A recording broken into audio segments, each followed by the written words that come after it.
Bonjour, bonjour, bonjour, chers internautes. Bonjour, chers frères et sœurs. Euh, je suis encore là ce matin pour la dénonciation. Je vais d'abord saluer Nelson Goy.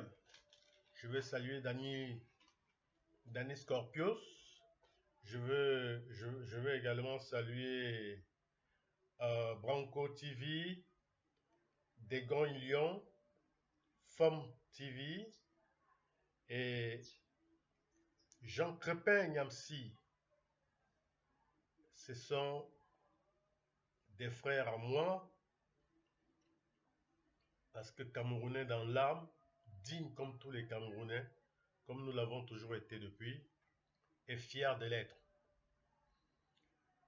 Honte à ceux qui aujourd'hui, pour des miettes, pour des questions de haine, pour des questions de méchanceté, sont en train de dénier et de fouler leur nation dans la boue. Vraiment, je suis désolé et c'est très nauseux. Vraiment. C'est désagréable de voir aujourd'hui des Camerounais descendre jusqu'à ce niveau pour des questions de haine et de jalousie. Vous allez jusqu'à vendre votre pays. Je vais également tirer l'attention du chef de l'État. Cher patriarche, cher président de la République, monsieur le président, excusez-moi du mot cher, monsieur le président de la République, très cher patriarche, Paul Biya Bimvondo, je vous en prie, une fois de plus, vraiment, arrêtez cette saignée. Mettez fin à cette honte que le Cameroun est en train de subir. Il y a des choses qu'on ne doit plus accepter au XXIe siècle. Ce genre d'humiliation que nous venons encore de subir en Afrique du Sud à cause de votre ministre. Ce monsieur, il est incompétent. Mwele Kombi est incompétent, très très incompétent. Ce monsieur n'est dans le sport, et en particulier le football, que pour l'argent du football. Il n'est pas en train d'arranger les choses. Au contraire, il fait que les choses aillent de mal en pire. Il n'y a pas longtemps, vous avez soumis des injonctions que lui et sa clique ne respectent pas. Cet entraîneur qu'ils disent cadré, mais qui fait toujours à sa tête, ça ne peut pas continuer comme ça. Ouvertement, ce monsieur dénie le Cameroun. Ouvertement, ce monsieur foule le nom Cameroun avec ses pieds. Foule l'équipe nationale camerounaise, le drapeau camerounais avec ses pieds. Trop, c'est trop. Je vous ai dit dans l'une de mes précédentes vidéos que ce monsieur est là pour déstabiliser ce pays. Il connaît et sait combien de fois les Camerounais ont un amour incommensurable pour leur équipe nationale, pour leur football. Parce que ça fait partie de l'héritage du Cameroun, de la gloire du Cameroun, de l'héritage de l'Afrique. Et ce que ce monsieur est en train de faire à l'équipe nationale du Cameroun, non seulement il est en train de fouler aux pieds de la gloire de l'Afrique, il est en train de fouler aux pieds l'héritage de nos anciens, l'héritage de nos enfants. Ce que nos anciens nous ont légué, Et c'est que nous, à nous aussi, nous allons léguer à nos enfants. Il est en train de fouler cela aux pieds. Notre équipe nationale est une lumière pour le monde, est une vitrine pour le monde. Ce monsieur ne respecte rien. Il ne respecte pas les entraîneurs que le Cameroun a produits. Nous avons eu des grands entraîneurs qui sont passés par là, qui ont fait leur classe. Et le monde entier a vu. Il y a Michel Karam qui est encore là. Il y a Jean Mangon Guéné. Il y a Jean-Pierre Akono. Sans oublier Nyonga, Jules. Et ceux qui sont là aujourd'hui. Donc, Omambi qui est là, c'est un grand entraîneur. À lui aussi, si on lui donne cette équipe nationale, il va faire mieux que Marc Brie. On l'a retiré à son, on peut la donner à Omambi. On peut rappeler à Kono, même dans son état. Il donne ses idées qui seront super, qui seront implémentées sur le terrain par ses adjoints et il sera là pour superviser. On a vu cela avec Giroud, qui était l'entraîneur d'Auxerre, mais il y avait quelqu'un d'autre qui faisait le travail.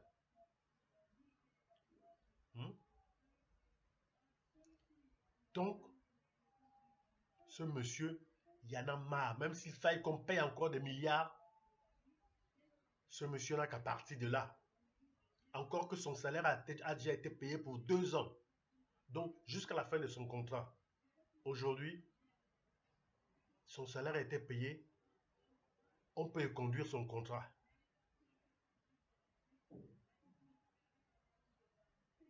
On peut arrêter ce contrat parce qu'il a déjà été payé.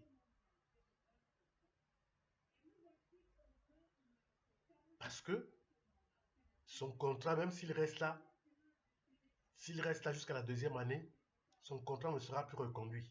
Donc ça revient au même. Il a déjà été payé pour les 2 ans. Donc maintenant, on peut arrêter son contrat.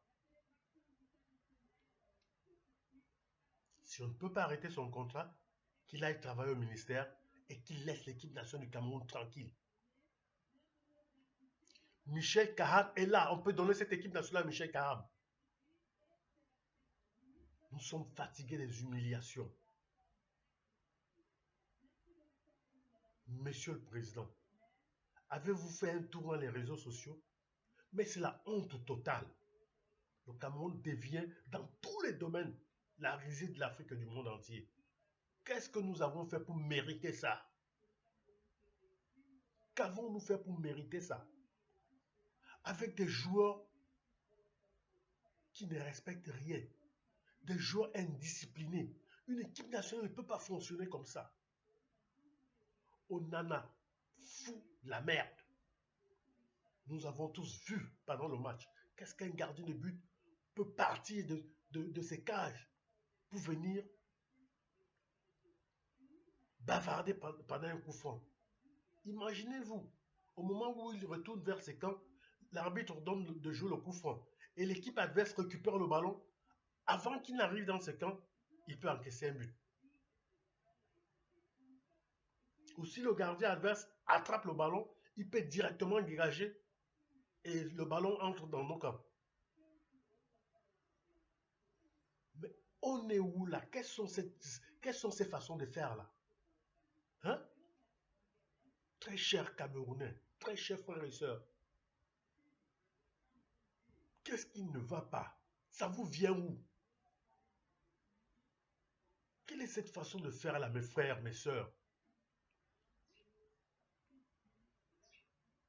Au moins dans ce pays aujourd'hui, ce qui nous procure la joie, c'est les victoires de notre équipe nationale, que ce soit handball, que ce soit volleyball, que ce soit nos boxeurs qui nous font honneur partout dans le monde. Dans tous les domaines sportifs, les Camerounais font honneur à leur nation. D'où sort-il aujourd'hui qu'un blanc, une brocante, un incapable vienne aujourd'hui mettre l'équipe nationale camerounaise à ce niveau. Il ne respecte rien. Pendant l'exécution de l'hymne national, le mec s'écarte de tout le monde, comme il l'a toujours fait depuis le début, comme pour montrer aux gens qu'il n'a rien à foutre des autres. Sommes-nous encore à l'époque de l'esclavage, que ce monsieur pense qu'il est différent des autres entraîneurs qu'on a mis à sa disposition? Il veut imposer aux gens son assistant. Ce n'est pas, je vous rappelle que ce n'est pas le ministère qui le paye lui, ou bien qui lui donne son argent à lui, qui donne aussi, qui paye aussi euh, Mununga. Non, c'est lui qui paye Mununga à travers ce qu'on lui donne à lui. Lui, il paye Mununga. Donc Mununga est son assistant à lui. Et non l'entraîneur adjoint, ou le second entraîneur adjoint, ou l'entraîneur des gardiens. Donc, il n'a pas de place sur le banc de touche. Ce monsieur, il fallait lui donner un bord de gestion de banc de touche. Parce que j'ai comme l'impression qu'il ne maîtrise pas les règles. Ce monsieur, nous l'avons vu discuter avec le commissaire de match. Ça circule dans les réseaux sociaux. Avant le début du match. Ce n'est pas son rôle. Nous avons tous vu les images de l'équipe nationale du Cameroun traîner dans un aéroport. Nous avons vu des joueurs débités, assis à même le sol. D'autres assis sur leur bagage. De surcroît, le président de la fédération propose qu'ils aillent dans un hôtel comme rien n'a été prévu à cet effet, qu'ils aillent dans un hôtel qu'il va payer. Des injonctions viennent de Yaoundé pour dire aux joueurs de continuer par route. Or, nous savons tous combien de fois il y a de l'insécurité en Afrique du Sud. Combien de fois, déjà même naturellement, il n'est pas conseillé pour une équipe de football de voyager la nuit. Les voyages de nuit ne sont pas bien. Même pour un citoyen lambda, c'est pas bien de voyager la nuit. À plus forte raison, une sélection. Nous avons vu ce qui s'est passé avec le Togo lors de la Coupe d'Afrique des Nations en Angola, au Cabinda. Nous avons vu aujourd'hui, il y a le gardien togolais qui est paraplégique, qui va passer toute sa vie sur une chaise roulante. Voilà où la têtutesse peut nous mener. C'est-à-dire tout ce qui vient de la fédération, cet entraîneur balaie cela du revers de la main. Il parle au président de la fédération comme si c'était son ami. Or, c'est son employeur. Il ne veut rien entendre parler de la fédération, mais tout ce qu'il veut entendre dans ses oreilles, c'est ce qui vient du ministère. Est-ce le rôle du ministère? Je ne crois pas et je ne pense pas. Mais que fait Mwele Kombi dans tout ça? C'est donner des injonctions aux gens de mettre Mununga sur le banc de touche. Hein? Il est la tutelle, bien sûr. Mais ce n'est pas lui qui donne les ordres à la fédération. La fédération est une entité autonome.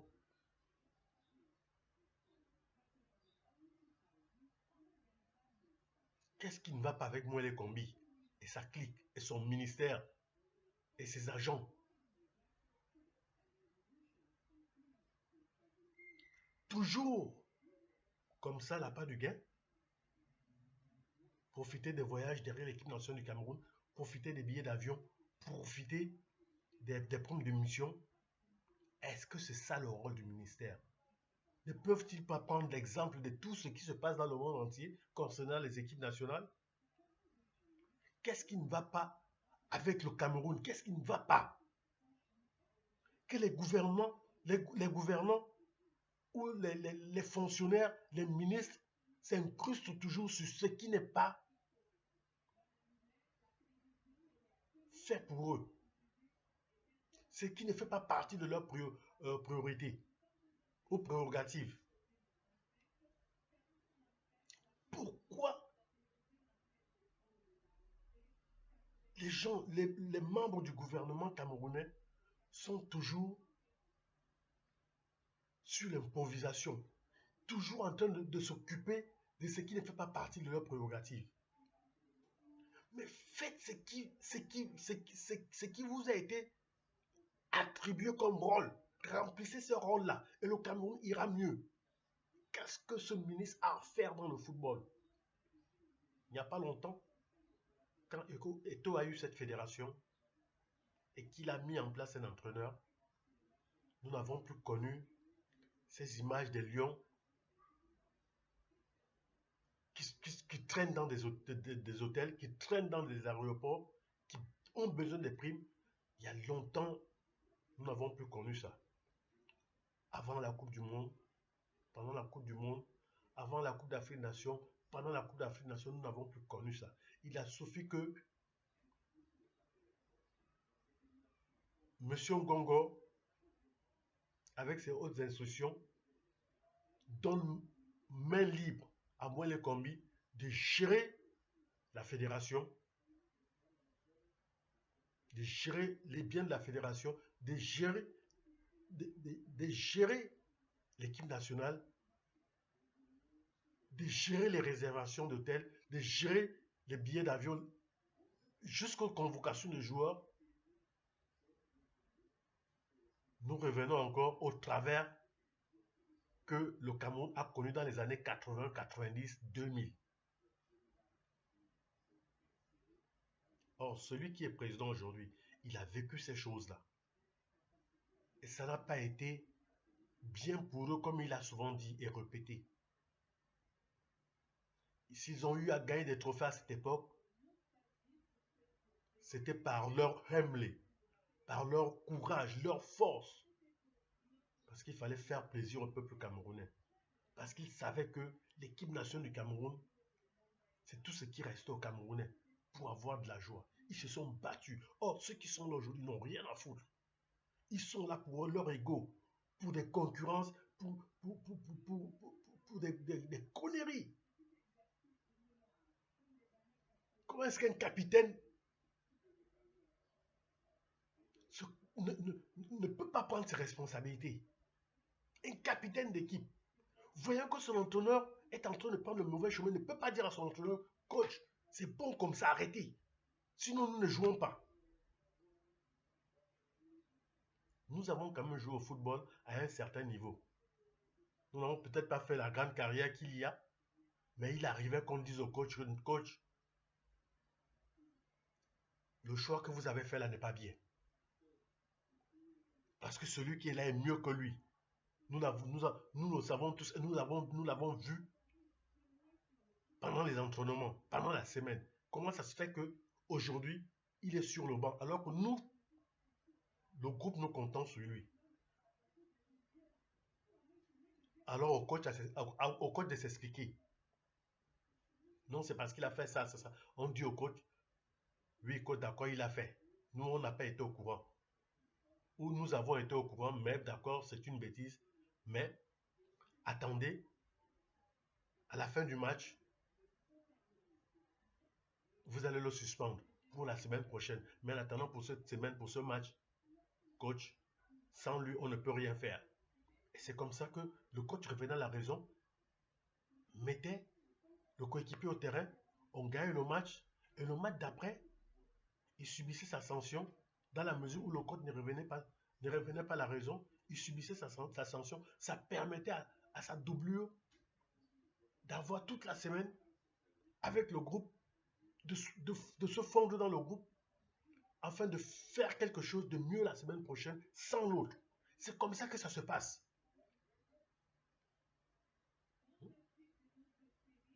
Aujourd'hui, Aboubacar n'est plus l'Aboubacar que nous avons connu. Ça, il faut se le dire. Aboubacar aujourd'hui, avec son expérience et sa science au niveau de l'attaque, c'était un joueur à qui il faut donner les 20 dernières minutes. Vous avez fait venir des jeunes attaquants qui ont besoin de prouver. Mais mettez-les au stade. Maintenant, si ça ne fonctionne pas, au début de la seconde mi-temps, vous leur donnez 15 minutes. Les 15 minutes plus tard, vous les mettez dehors pour faire entrer Aboubacar. Voilà comment ça se passe dans les clubs, dans les équipes, lorsqu'on a de nouveaux joueurs et lorsqu'on a des joueurs qui ont un certain âge. Parce que, quoi qu'on dise, arriver à un certain âge, lorsque tu n'as pas de gens acquis au milieu de terrain, par exemple, d'autres attaquants qui peuvent te donner des ballons comme ça se passe avec Ronaldo aujourd'hui, encore que Ronaldo ne fait pas dans son âge, parce que Ronaldo attaque, il défend, il est partout dans le stade. Mais malgré ça, Ronaldo a des gens qui travaillent pour lui donner des bons ballons. Ce qui n'est pas le cas pour le Cameroun. Ce qui n'est pas le cas pour l'équipe nationale du Cameroun. Aujourd'hui, Abubakar ne va pas rester là attendre qu'on vienne lui donner les ballons parce que les ballons ne viendront pas. Il n'y a pas un milieu de terrain expérimenté, un bon milieu de terrain pour lui apporter les ballons. Pour que les ballons même parviennent aux ailiers, pour que les ailiers, afin que les ailiers fassent des bons centres. On risque de me répéter comme je suis en train de le faire depuis. Afin que les ailiers lui fassent des bons centres, c'est compliqué. Donc tout de suite, il est muselé. Quand bien même les centres arrivent trop tard, quand il est entre trois défenseurs. Or, quand, quand c'est fait de façon rapide et dégagée, il a le temps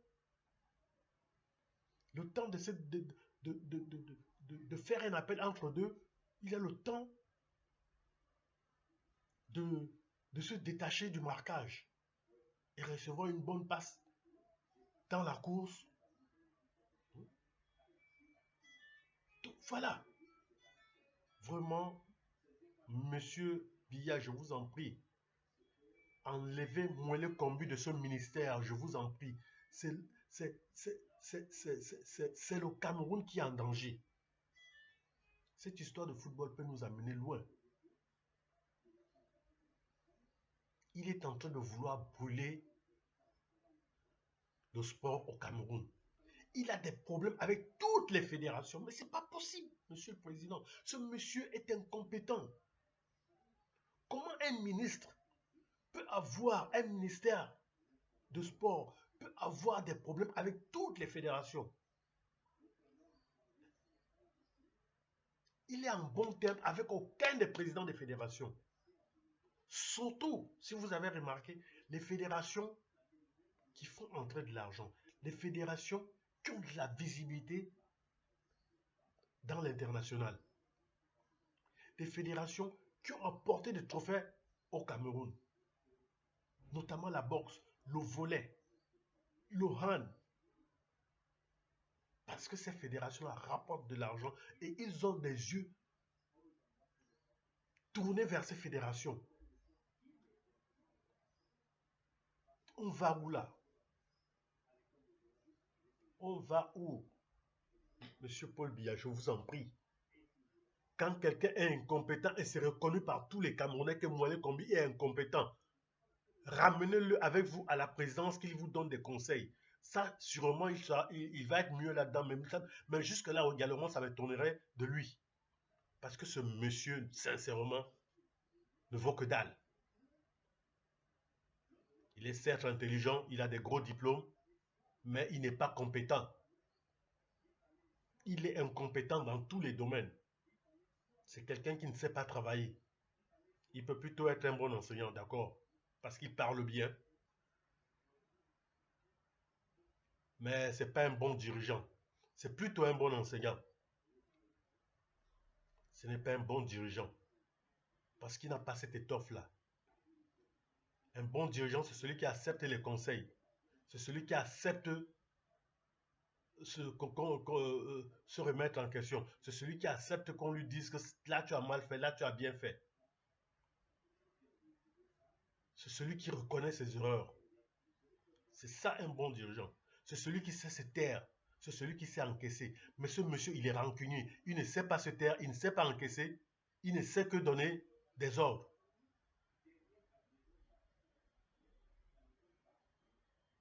Un ministre de la République, ça ne se comporte pas comme ça. Un ministre de la République, c'est quelqu'un qui est effacé. C'est quelqu'un qu'on reconnaît par ses actes. Il a des gens autour de lui qui doivent venir lui rendre compte et non toujours se mettre en avant. Il est toujours devant les médias, il est toujours en avant. Il organise des réunions qui ne lui sont pas dédiées. Ce n'est pas son rôle. Et voilà ce que ces réunions-là nous rapportent. Comme humiliation, comme honte. Vraiment, à un certain moment, il faut savoir s'arrêter et faire le bon choix. En bon entendeur, salut.